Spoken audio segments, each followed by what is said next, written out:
Voilà les amis, je suis ici à quelque part, je sais pas moi, je sais pas.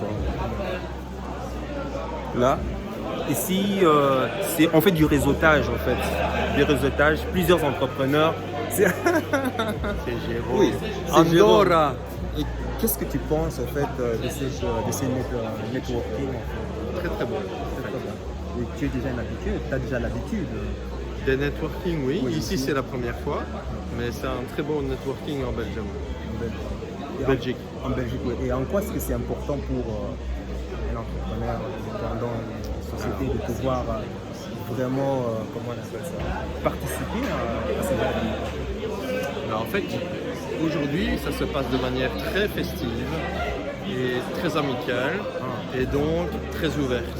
Et donc, aujourd'hui, les gens gardent les tables, se reconstituent d'elles-mêmes.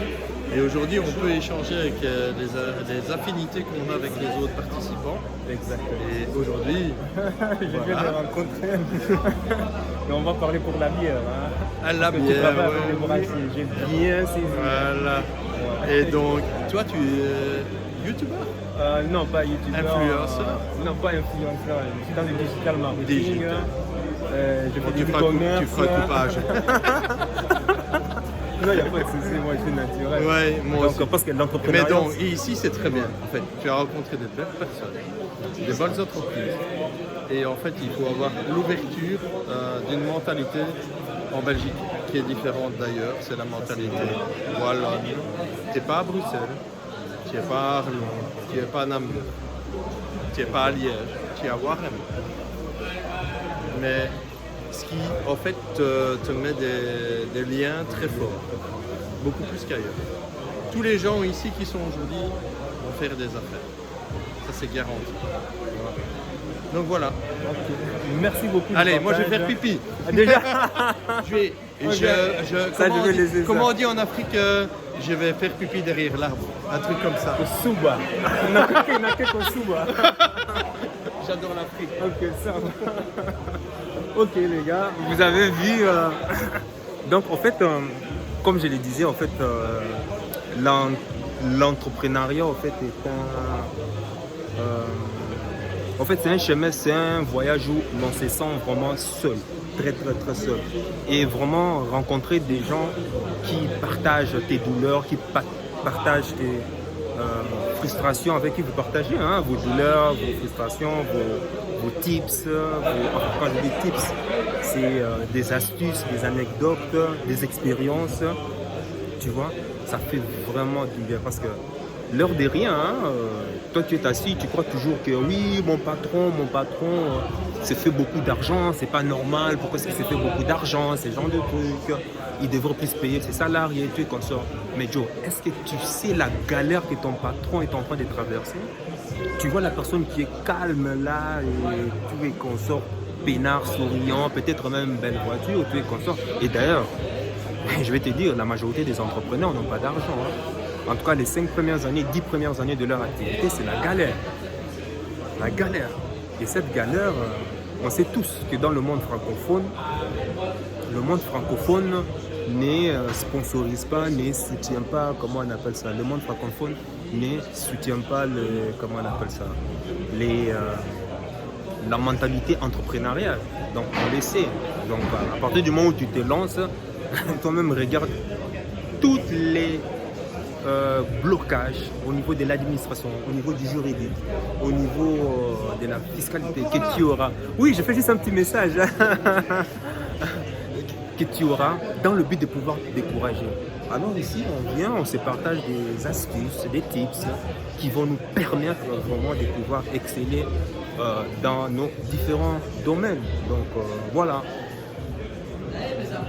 Tout s'est fait de manière décontractée, hein, tu vois. Bon, ici, vraiment, hein, il y a aussi des sociétés, hein, des banquiers, sauf des politiciens. Il n'y a pas encore des... Ah non, si.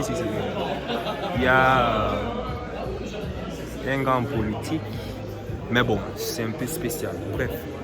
Donc voilà, on se donne des tips comme ça, tu vois.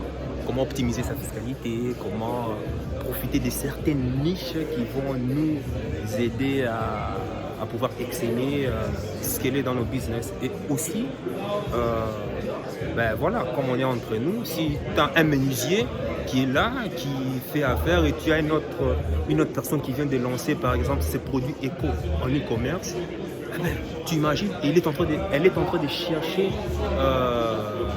un menuisier pour construire son bâtiment écolo et ce qu'on sort, ben, de suite, le marché est déjà fait, l'affaire est déjà faite, et en plus avec des réductions. Est-ce que tu imagines comment c'est?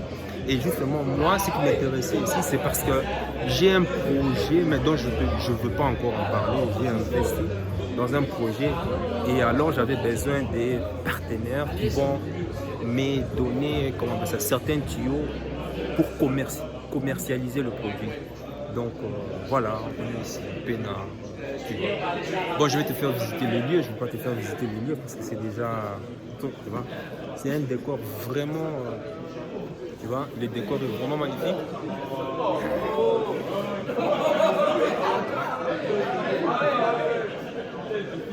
Décor splendide. Et voilà. C'est ça. Et on est là, relax. Tu vois là, représenter même des produits bio. Tu vois, c'est magnifique, quoi. Et moi, ce que j'adore, ce sont des fleurs, tout et consorts. Bref, tu vois. Et ici, quand tu fréquentes ces genres d'endroits, crois-moi, si tu dis, ben, tu n'as pas de clients, tu n'as pas aussi difficile, c'est là que tu vas comprendre. Non, en fait. Tout le monde a un pourquoi. Tout le monde a un pourquoi. Et voilà, c'est avec ce pourquoi et on essaie de... comment on appelle ça? Et on essaye de... Quand tu as ton pourquoi, eh ben, tu fonces. C'est comme ça. Bref, sur ce, sache que ton cœur sait déjà ce que ton cerveau essaie de comprendre. Suis la voie de ton cœur. Ciao.